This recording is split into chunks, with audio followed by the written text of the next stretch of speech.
Welcome back to the Love Your Bod Pod. I'm your host, Cara Carin Cifelli of Cara's Kitchen. I am a holistic health coach, published author, and online course creator. And today we have a really awesome episode with Jessica Demasi. She's a total firecracker, wildly intelligent, super sassy, and such a pleasure. I'm so excited for you guys to get to know her today. She's just a wealth of knowledge, and you can't help but want to be BFFs with her. Just a quick reminder before we get into the show that you still have an opportunity to enter to win a giveaway. The giveaway prizes include your choice of a one-on-one coaching session with me or access to my online course, Break Free from Binge Eating. All you have to do is leave a ratings and review in iTunes or wherever you listen to your podcasts to be entered into that giveaway. So if you like what you hear, pretty please go support this itty bitty baby podcast, spread the news, and share the love. Okay, let's dive in. Hello, everybody. Welcome to the Love Your Bod Pod. It's Cara here, and today we have a really special guest with us. Her name is Jessica Demasi. She is a certified eating psychology coach who specializes in functional endocrinology. She believes real talk is the only kind of talk and is passionate about shining a light on the lies regarding dieting, women's health, and female worth. Yes. Oh my gosh. She does this on her Instagram with a series called Taboo Tuesday, and on her blog where she shares science-based women's health and hormone info that is weight inclusive and diet exclusive. Jessica, thank you so much for being on the show today with us. Thank you for having me. I'm excited. Yay. And big round of applause. Jessica is the very first ever guest on the Love Your Bod Pod. No big deal. No pressure. No pressure at all. Oh my goodness. So to get started, to kind of break the ice, warm things up, I'm going to go through with you what I call awkward first date questions. Ooh. I'm going to ask you a couple of questions that I have received over the years of awkward first dates. Oh my God, that's brilliant. Yes. Okay. I can't wait to hear these. And then you get an opportunity to add one question to the mix for future guests to answer. And so if you don't have like a specific question from an awkward date, you could just toss a question out there. I know you're married, recently married. I am, yes. Congrats. Okay. But I have stories, okay? I'm married, but I have stories. Okay. Perfect. Okay, first one.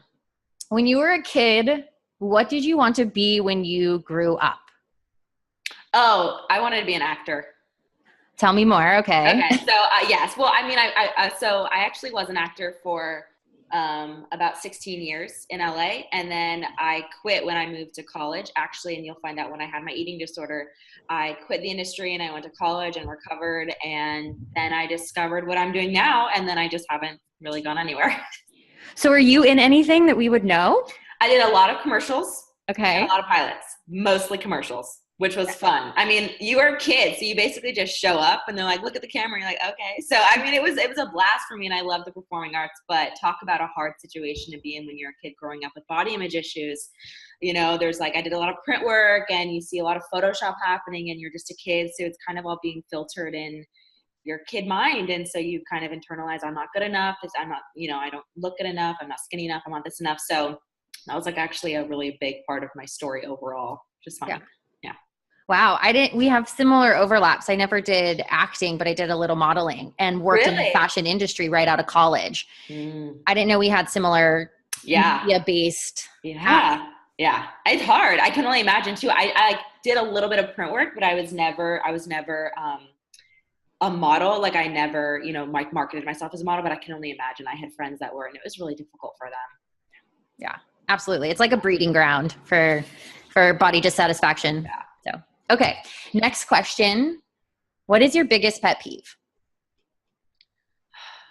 Like in people or my husband? Because I feel like there's like two different. So in general, bad driving or slow driving, because going to be completely honest, I'm not the best driver, but I'm an impatient driver. So when people are going slow or, they don't use a signal, I like have major road rage, which is my best shining moment. And then at home, it bugs me when people, I don't know, because you cook. So it's like when you're using utensils and then you leave them on the counter and my husband will come and like take them and put them in the sink and I'm not done using them.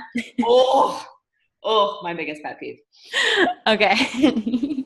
That's not too bad. I totally relate. And, I feel like other people can relate to those pet peeves too. Yeah. Yeah. They're not terrible. They're not weird ones, I think. Okay. Last one. What is something that you are really good at, but is basically a useless talent? Well, I'm really good at impersonating people.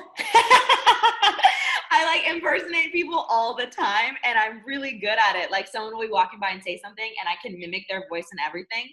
And it's useless because that pretty much only serves to make fun of people, which is not okay, or just, to entertain myself when I'm home alone working. So that's pretty much it. That's so good. That's you came up with that quick. Yeah. That question stumped me for like 20 minutes. Like, I can see why that would be, because a lot of people don't recognize the weird talents that they have because we're so, humble, or we don't recognize our own awesomeness. Yes. Okay. So now you get to add a question to the mix. Okay. This is actually a weird question, but I was asked once, if an apocalypse happened, how would you take your food with you? Like, would you take your food with you, and how would you? It's the stupidest question I've ever heard, but we were eating burgers and fries, and my date was eating his fries first. And I was like, I don't understand why you're doing that. And he said, well, if anything were to happen, you can take your burger with you, but you can't take your fries. Oh my gosh. So the question was like, well, what would you do in an apocalypse? How would you take your food? Like what would you do? So I was like, okay. Spoiler alert, that was my husband. Oh, that's so funny. Okay, so how would we frame this question? Like, if an apocalypse were to happen, how would you travel with your food? So, okay, yeah. So like if an apocalypse would happen, what would be the ideal dish that you would want to be eating at that moment? Okay. You wouldn't want to be eating pasta. You probably want a burger. You want, depending on, what would you want the meal to be in the middle of a life. Something that's portable. Yeah, I guess. It's a weird question. Yay. I love it. That's great that you recall that. And I actually think that that's pretty clever of your husband. He is. He's a clever man. Yay.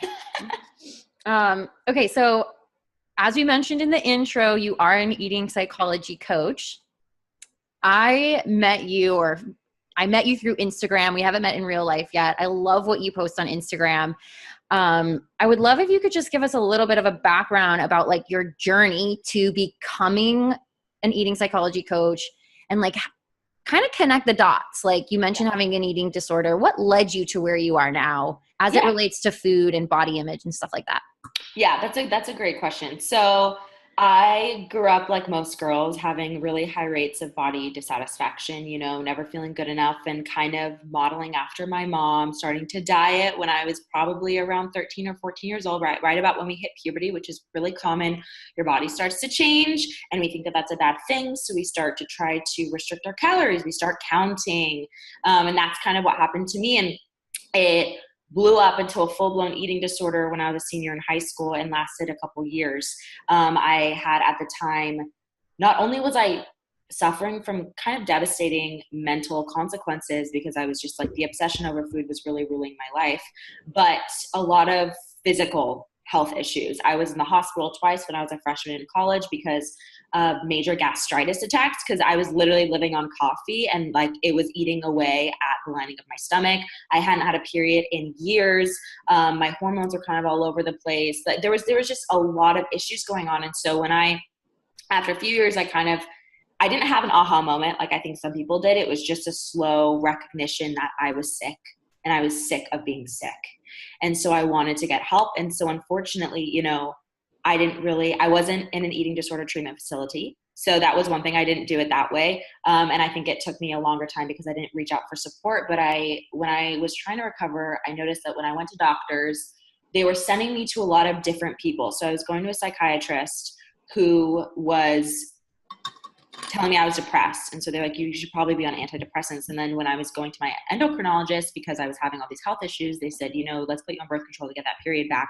And I just felt like everyone was not recognizing the point of why I was suffering, right? It was like nobody was really connecting the dots in my life. And I felt my care felt very segregated. And I then became very segregated, and I didn't have a holistic approach to healing. And so I thought, you're not even really addressing the root cause of why I was here in the first place.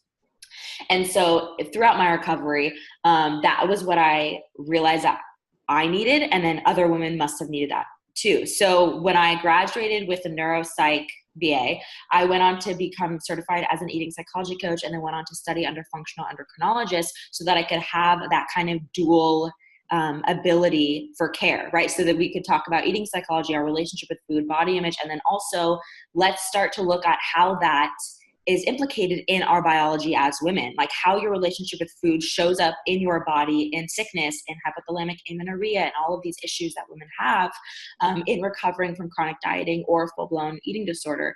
And so that was kind of where WhollyHealed was birthed, because it really is about whole healing. And it was just kind of out of a lack of the healing that I didn't receive, and it took me a long time to kind of realize that. So it almost sounds like you created what you wished existed. Yes. Which is, I feel like so many entrepreneurs sort of path is that they were like, this would actually be really useful. Okay, I'm going to bring this to life. And that's an overlap that we share, is that I didn't get traditional treatment either. And it was partly because of such a disjointed experience or not being acknowledged for what was actually happening. Yeah, absolutely. Well, and I mean, it's such a broken system right now. So even if I were to go to treatment, I have no idea if I would have even been admitted, because a lot of them only rely on your looks or you're not sick enough. And unfortunately that trips up so many women, because then they're convinced that they don't have a problem and that they're okay. But in reality, they really do need help. Yeah, that's actually a really good point. So one of the things that I've been hearing people talk a lot about online is how our society promotes disordered eating and it disguises it as health. Can you talk a little bit about that? Yeah, I mean, where to begin? Even if you're looking at eating disorders, we now have a new eating disorder, orthorexia, that's relatively new. I think it was only kind of like finalized in the last 10 years to actually be admitted as a real eating disorder.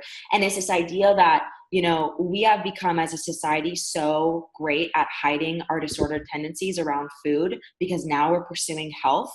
But what happens is people get so caught up in purity and cleanliness of food that it affects their ability to live their life. And so it's one thing to say, I'm restricting calories, but you're looking at another person who's restricting types of food. They've completely eliminated so many food groups because they deem them unhealthy or unclean, and they're not, promoting my health. And so they're living on such limited food quantities and qualities that you're having that same obsessive tendency. It's just directed somewhere else. And I think that's what people don't understand is, if your relationship with food is interfering with your daily life and causing you stress or causing any obsession, then you have an unhealthy relationship with food. I don't care what you're eating or how much you're eating. And that's really important to kind of know. And I think that unfortunately in today's society, we have pretended like we've gotten over the dieting thing. Like we're like, diets are so lame. Like they're not even that healthy. Eat healthy, just focus on health. And so unfortunately we've kind of elevated this healthy eating so that it's now become just the new diet, and people are still finding their worth in it. People are still judging how good people are based on how quote unquote good the food is that they're eating. So really it's just a new replacement, I think, for diet culture, or I would just say a part of diet culture, because right. It's still there. Yeah. Yeah. So have you ever heard other people in this realm of eating disorder recovery and anti-diet space describe wellness culture as the new diet culture? Yes, I absolutely have. And it's so funny because I think that, I don't know about you, but a lot of women who have come from classic diet culture transition into the wellness diet culture without even realizing it. And their disordered habits actually don't change. But people will probably think that they're healed now because they're focusing on health, and they're not focusing on, manipulating their body, quote unquote, as much, but really they are. And I think the truth of the matter is, if we're using health and healthy food as a way to, replace a coping mechanism or manipulate our body and still use it as a way to adhere to unrealistic beauty standards that are presented to us in the media, it's still disordered, and it still is diet culture. And I think that's what people don't realize. Not to mention the new obsession that food is the only thing that translates to health, right? So we're not recognizing that health is your mental health and your emotional health and your physical health. And there's so much emphasis on the body.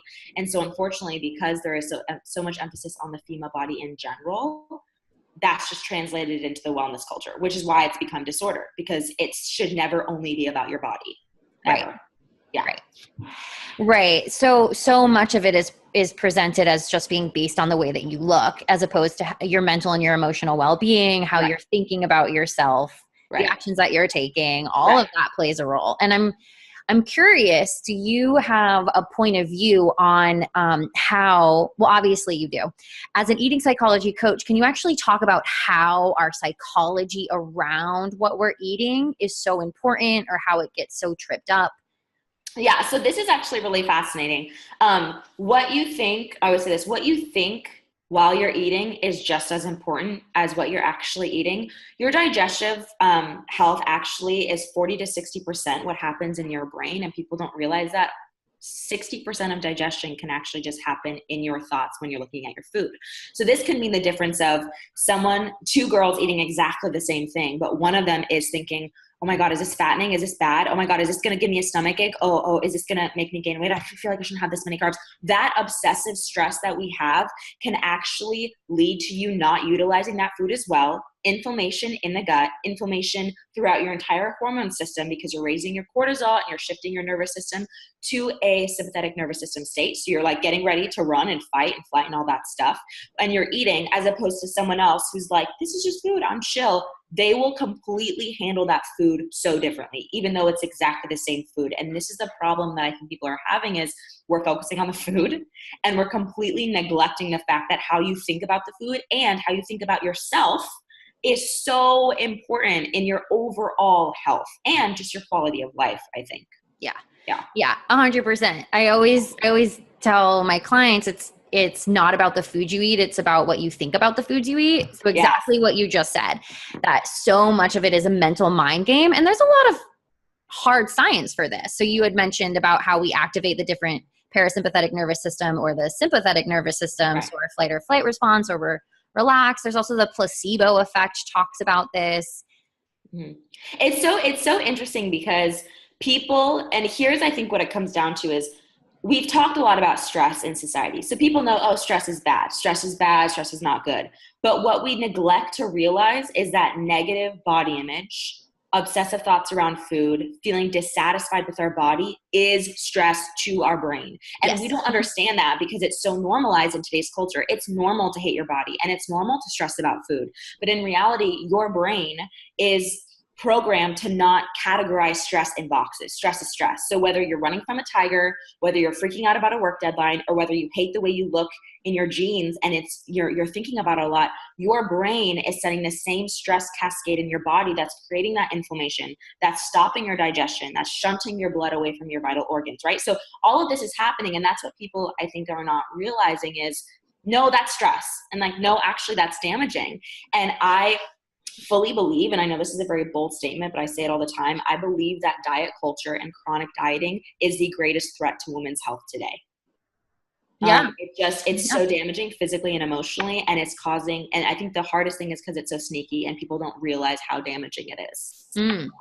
Not even, I mean, to piggyback on you, I love the boldness of that statement, and you could argue that to death about like why that's accurate. I also just think in general, it's just a threat to women coming more into balance and talking about, not to get too into feminism or shifting from the masculine energy and the patriarchy into more femininity. I just think that the obsession with female appearance is preventing women from fully engaging in life in the way that women need to engage in life. Yes. Yeah, it's one thing to say, oh, it's causing all these bad things, but it's also preventing you from reaching all of these good things. So it's that dual sword. It's both. Yeah. I love that you said that. Mm-hmm. Have you heard Naomi Wolf's quote? She says, a culture fixated on female beauty. No, what is it? A culture? Is it the one that the distracted population, is that one where she's talking about how dieting is the most potent political sedative? Yeah, I'm going to pull it up. Population is a I'm tractable gonna pull one. it. Yes. That's actually one of my favorite quotes of all time, because it kind of just illustrates we are using our brain power, our limited resource, on this one thing, while so much of the world is happening, and we are completely limiting our ability to grow and become full humans because we are distracted. And that's like the one word that I think perfectly describes women today, is distracted. Yeah. We're donating a large portion of our cognitive resources to micromanaging our body and to self-objectification and food obsession. And just so we can get this quote on here that we're talking about, it says, a culture fixated on female thinness is not an obsession about female beauty, but an obsession about female obedience. Dieting is the most potent political sedative in women's history. A quietly mad population is a tractable one. Oh, yeah. Music to my ears, I love even though that it's like quote. painful. It's so good, because it's just, it's so good. It's like, I feel like it's just like a wake up call that we need to have, like there's no, like how, Christy Harrison calls dieting the life thief, which I think is such a great term for it. It literally robs us of life, both physically and emotionally and mentally. And I love that quote. So good. Yeah. I love the descriptor of it being the life thief. And I resonate with that. And I am assuming you can too, just only from personal experience and anecdotally from your own life. Like, I literally feel like my eating disorder is still 10 years of my awareness from me. Absolutely. Because just because you are somewhere doesn't mean that you're there. And so for all the years where I was somewhere, I was at college, I was doing all these cool things, my mind was on what was I going to eat, and oh my God, how was I going to order from this menu when it wasn't vegan, and at the time I was using vegan, so all of these things in my mind was so somewhere else. And your mind is your body, so when your mind's somewhere else, you are not there. And so you'll look back on your life and you're like, those years, where was I? I wasn't present. No, you can physically be somewhere, but mentally, you're not there. Totally. All right. So one of the things that I love most about what you produce and share with the world are your Taboo Tuesday posts on Instagram. So the very first one that I ever read from you was how fat is not a feeling. And even prior to reading your post, I had heard that, right? Fat is not a feeling. But your way of describing it was just so powerful and impactful. And immediately I was like, okay, I'm hooked. So I want you to talk a little bit about your Taboo Tuesday topics and how that came about. I would love for you to talk about the fat is not a feeling one, and also your most controversial one too. I think that would be interesting too. Oh, yes. Okay. So if anyone doesn't know, my Taboo Tuesday is a hashtag I use and kind of created to be a series on my Instagram. And its purpose is twofold. One, to bring light to a lot of shameful topics in women's health. So we've talked about orgasms, we've talked about UTIs, we've talked about discharge, we've talked about all of the women's health things that you're kind of afraid to go to your doctor about and you don't know how to handle. I got you. So that we talk about that. And then the other part is to bring up really taboo topics in diet culture, in feminism, in really women's lives, and are shining a light on things that we don't talk about enough. So for example, that fat is not a feeling was kind of addressing something that I think women struggle a lot with, which is making us our bodies and making our identity our bodies. And it's stunted our ability to emotionally process and articulate what we're feeling.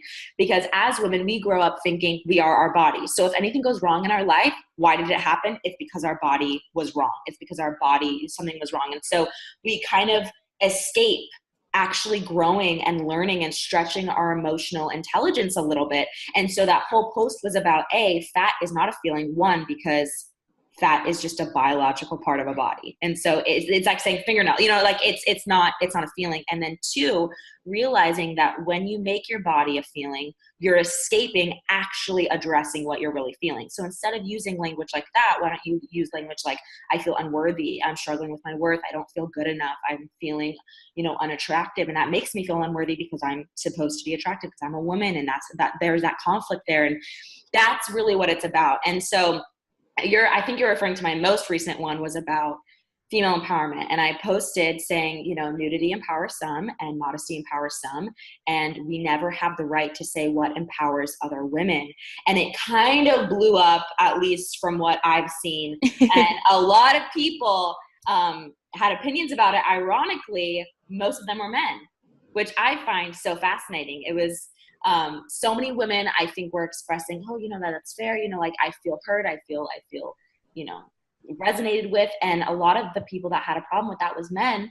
And I have to say, I think it's ironic to me that it was a picture of my body in a non-sexual way. And that was the first time I ever received hate from men, because when a woman's body is not presented for their pleasure, they will uproar about it.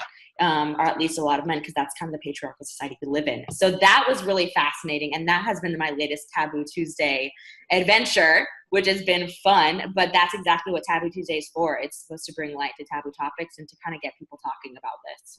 Yeah. Yeah. I love your Taboo Tuesdays. I know, it's tongue twister. That's a gumball for me. Yeah. So if you're listening, you're not following Jessica on Instagram, WhollyHealed, you definitely want to go do that. So back to the most recent post, quickly, the fat is not a feeling thing. The way that you described it was so articulate and so beautiful. And it really described how we superimpose non-weight related issues onto our body. Yes. So like things that really have nothing to do with the size of our body, we then transfer them onto our body because our society has taught us that our bodies represent certain things, right? And it's cultural conditioning, because that's a lie. Our bodies are just instruments. They're just what we show up in, but our bodies really can't tell us too much about who we are as people, right? Right. And I think that's, again, why so much of what I talk about with body positivity is not necessarily that you need to love every inch of your body. You just need to realize that you are not your body, because as young girls, you grow up thinking that that's the most important thing about you. And so that's where WhollyHealed came from, was we were, as women, are not grown up in a integrated being. We're grown up segregated, that we are our bodies and that's it. And so we lack the ability to express our emotions, to articulate what we're feeling outside of our body, because we don't have that tools and we weren't taught them. And so fat is not a feeling is just that idea. How many girls have said that growing up? Oh, I feel fat. But like, what do you really feel? Because fat isn't a feeling. So why don't you stretch your vocabulary and get those muscles working, because your body's not the problem. Yeah, totally. Exactly. And then the most recent one that you did about female nudity, where some women are empowered by female nudity. And I immediately thought that you were maybe referencing porn. I don't know if that's what you were referencing, or if you were just referencing women posting pictures of themselves in their bikinis. So I actually wasn't referencing porn. That's funny. Oh, okay. No, here's where it started out, actually. Okay. The backstory is, I had noticed, so I really love body positivity. It's something that I like to talk intellectually about. And I think that people think that there's two sects. A lot of people assume body positivity is women posting pictures of their bodies, and then that's body positivity. And that you're more body positive if you show skin, and then if you don't, you're not really, because where's your body in it, right? And so there's not a lot of pictures on my Instagram of me in my underwear. And that's just a personal choice. And so I was starting to feel like I was hearing these murmurs and conversations of people kind of taking sides, or people blaming the other side. Like, if you are taking pictures of your body, that's not empowerment because you're still making it about the body. Or the other side saying you're not being honest because you're not really showing up authentically in the body that you have.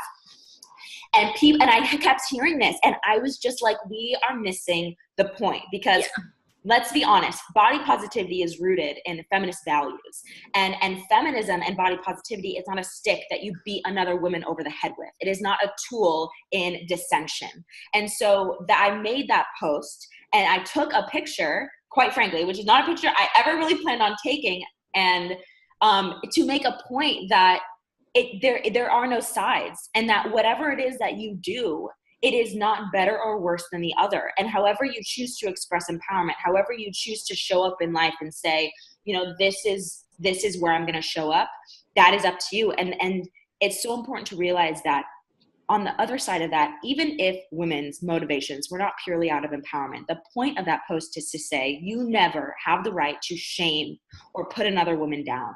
I think that's kind of exactly where it came from, because I had this realization that I've grown, and I used to have, maybe ill feelings towards women that weren't doing things the way I was doing it. And I realized, and I had this, kind of aha moment where I decided that shame for another human being, especially a woman, is never an option for me. So no matter what they're doing, whether I agree with it or not, whether it's what I would do or not, is not the point.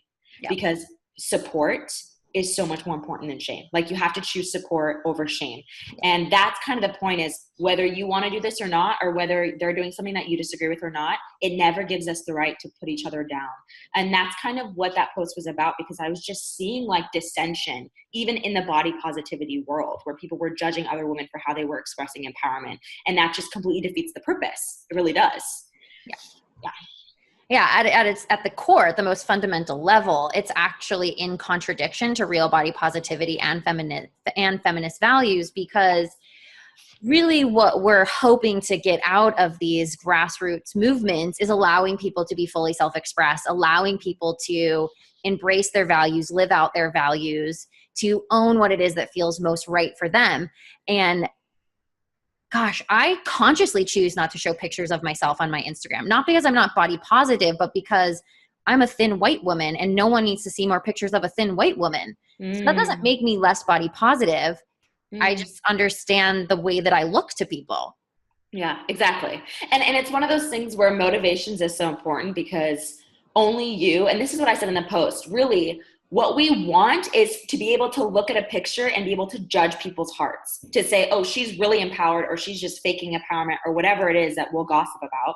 And the truth is that we're just looking for more segregation. We're looking for ways to separate us from them. And that defeats the entire purpose of what we're trying to accomplish. And so you can't judge someone's motivations. Like I can't judge your heart based on what you post and what you don't post, and you can't judge mine. And that's why compassion and support always has to be kind of the front running emotion that we treat other women with, instead of this shameful, dissension creating judgment. Yeah. Just more judgment. It's just more of the same, like judging someone or making someone wrong, or deciding that the way that they choose to express themselves isn't the right way. It's just more of the same crap that it's more of the same walls that we're trying to build down, that we're trying to break down. Yes. Thank you. No. Yeah. And it's so interesting, because I didn't really expect it to be that big of a post. I really didn't. And I got a lot of women's attention, but the only negative attention I had gotten so far was from men. Yeah. And it was either two things. It was either slut shaming, which I find ironic, because I don't see a lot of men slut shaming women who are posting intentionally sexual photos, because they think it's for them, right? So it's like, it wasn't for them. And I think that there was that kind of that attitude. And then two, a lot of like my wedding ring was showing. So I got a lot of comments of like, where's your husband? And wow, your husband, right, I know. And it's like comical to me, because I'm reading these and my husband was right here. He's like laughing. He's like, oh my God. Like, it's just so eye-opening, because, my community is amazing and they're supportive women. And so when something goes viral, you kind of get like a peek into, oh yeah, the world is not my little bubble of body positive, supportive women. It's just, it's interesting. Yeah. Yeah. One guy was like, your father must not have loved you enough. And I at first said something nasty and I deleted it. And then I was just like, she loves herself and that's what matters most. But I had to consciously choose not to I didn't want to sink down to that level, but I wanted to say something, because I was just so appalled by reading some of the negative comments. And I was just like, she's doing her thing. Like, she's owning it. Like that is awesome. Yeah, that's so funny. I like deleted and blocked like it was my job. I was like, I don't care about you. I don't care about. And the funny thing is, I think I'm kind of sassy, and so sometimes I'm like compassion, but then I'm also like fuck you. So really, it's like you kind of have to walk the balance. But it's just so funny, because it's like my everything I create is deemed for women, and men, they're not a part of it. And I think that like they don't get to be a part of it. And so no, like I'm not going to allow them in this space that's created for women, because they don't get to have a space anywhere they want. Yeah. And I love that you acknowledged about how it's like, well, if women present themselves in a way that appeases the male gaze, then men are okay with it. But if it's in opposition to appeasing them or being for them, they're like, well, what are you doing, woman? Stop. Exactly. And I have to say, if that's the case, then I'm doing something right, because if it makes them uncomfortable, good, because we don't exist for their gaze. And if they have a problem with it, then that means it's countercultural, and it's okay. So.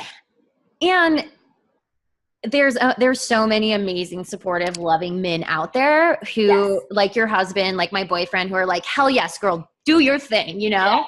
Yeah. Let's quickly dive into a little bit about female hormones. You specialize in endocrinology, and you talk a lot about the hormonal damage that we can do through dieting and eating disorders. Can you just talk a little bit about that? Yes. So the biggest things that I focus on a lot on my blog that I talk about is your endocrine system is highly, highly sensitive to stress as a woman. And the reason this is because we are the sex that can carry babies. So we are very, very sensitive to any perceived stress. And evolutionary speaking, our body has designed to protect us from two kinds of stress, and it's that of a predator or that of a famine.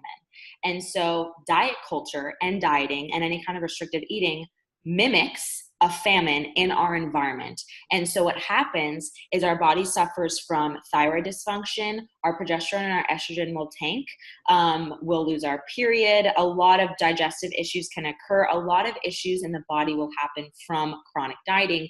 And women don't realize this because we've normalized eating 1,200 calories a day or 1,300 calories a day.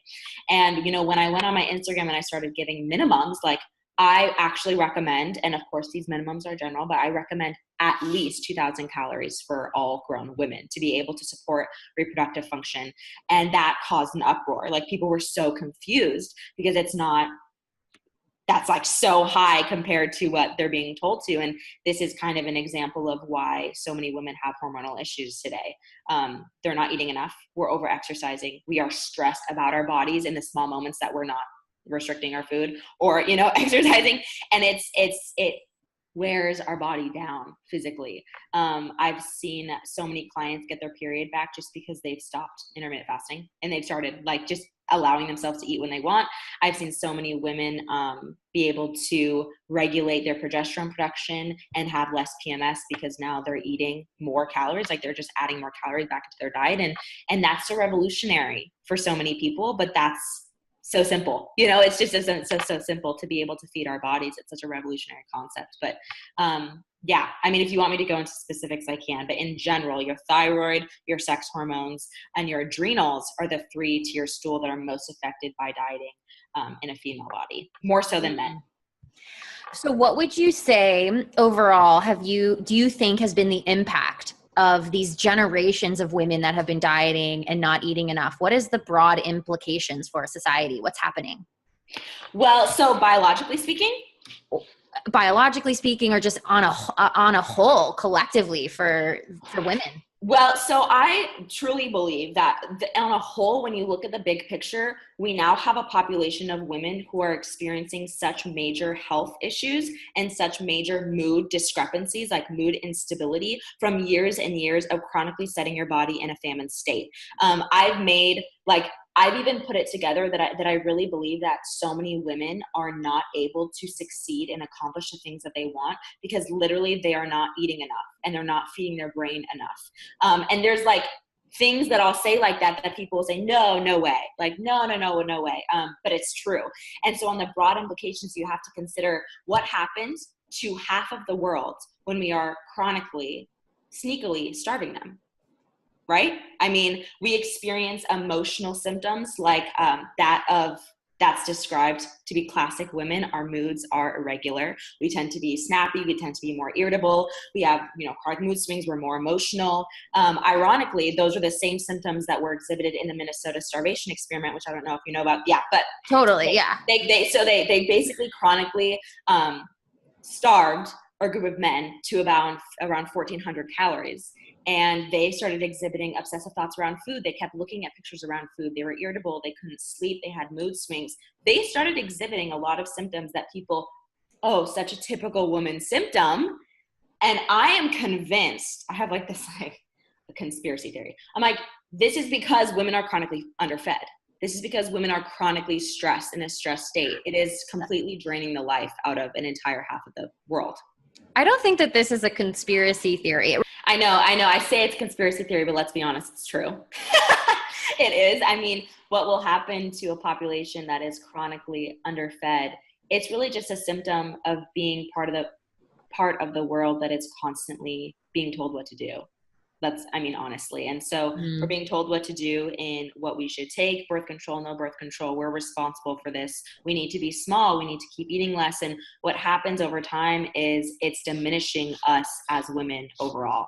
And I think that we're in this really special point right now where they're starting to see a turn of tide, and we're starting to see a lot of women start to rebel. Like, I'm not going to be diminished anymore. And so we're getting a lot of pushback. And the most important thing to do at this time, I think, is to keep bringing truth, which is one of the reasons why I'm so passionate about Taboo Tuesdays, or things that kind of knock down lies, because until we realize that we are being in kind of an oppressed state where we're constantly being told to be diminished, then we won't realize it because we're distracted. Right. And so you kind of need women to wake up, like, we're not going to be distracted anymore. We're not going to put our brain power towards things that don't matter anymore. We're going to focus on kind of taking up as much space as we possibly can. Yeah. Yeah. Do you have like a specific example of, maybe just from your own life, of how dieting and these hormonal imbalances affected you and how you showed up in life? Yeah. So this is actually a great question. My first half of college, when I was starving myself, I tanked at school. And I'm smart. Like, I was very, I love school. I love learning. I was tanking. I physically did not have the energy and the brain power. I mean, there were times in 2-hour lectures where I would start to become faint because I hadn't eaten enough in the day and I couldn't focus on what the professor was saying. It was amazing. And then I started recovering this summer before my junior year. I came back those last 2 years after starting to actually feed my body and to be able to, because once you start feeding your body, there's that level of some of the obsessive thinking goes down because your brain can kind of relax because it doesn't sense a famine state. I got straight A's for 2 years. And that's a very small, but very, I think, perfect example of the only thing that changed was the fact that I was fueling myself. And that is how it affects me showing up in life. I graduated, I could start my career, I could show up in life academically, I could have intellectual conversations, I could contribute to my class. Whereas my freshman and sophomore year, it was like, I was just thinking about when I could get a snack because I felt like I was gonna, faint. And then, but I couldn't have that bar because that was too many calories, right? That's where my mind was. So that's an example I see in my life. And I'm so passionate about, because I want women to rise. I want women to bring their intellect and everything that they have to offer to this world. And we can't do that if you're not okay with taking up space. Yeah, totally. I completely agree with you. We're about running out of time here, so let's wrap this up. I want to ask you one final question, and that is, what advice would you give yourself at age 18? If you could go back in time and tell yourself what you needed to hear, what would you tell the younger version of yourself? I would tell myself that it's okay, that I can take up as much space as I want. Intellectually, physically, with my boundaries with people. I spent so much of my life being something for other people, being afraid to overstep the bounds that I was given as a woman, that it just really stopped me from being a complete and whole person. And now I encourage women everywhere to take up space. And that looks like being okay with your body size. And it also looks like speaking up. And it also looks like setting boundaries. And it also looks like enjoying who you are and really coming into your full self, because that's so countercultural. And that's so rebellious now. And that's what I wish I would have told myself when I was, 18. I wish someone would have told me that it's okay. Take up as much space as you want, however you want, because you do not need to be limited in this world. I love that. Mm-hmm. Yay. Jessica, thank you so much for being here today. It was such an honor to get to chat with you. I adore you. I respect you. I'm inspired by you. I know other women are inspired by you too. Where can everybody find you? You can find me at WhollyHealed.com. So that's whole, like a whole pie, WhollyHealed.com, or on Instagram at WhollyHealed. Yay. Thank you so much for being on here today. And I will see you on the gram, girlfriend. Yeah. Wait, don't go yet. Did you like what you heard today? If so, the most helpful thing you could do would be to go leave a ratings and review in iTunes. If you do that, you will be entered to win one of two awesome prizes, either a one-on-one session with me or access to my online course, Break Free from Binge Eating. I would be so very grateful if you were to go and do that. And I will be picking a winner in the end of October. Okay, that's all for today. I will see you guys next week. Bye for now.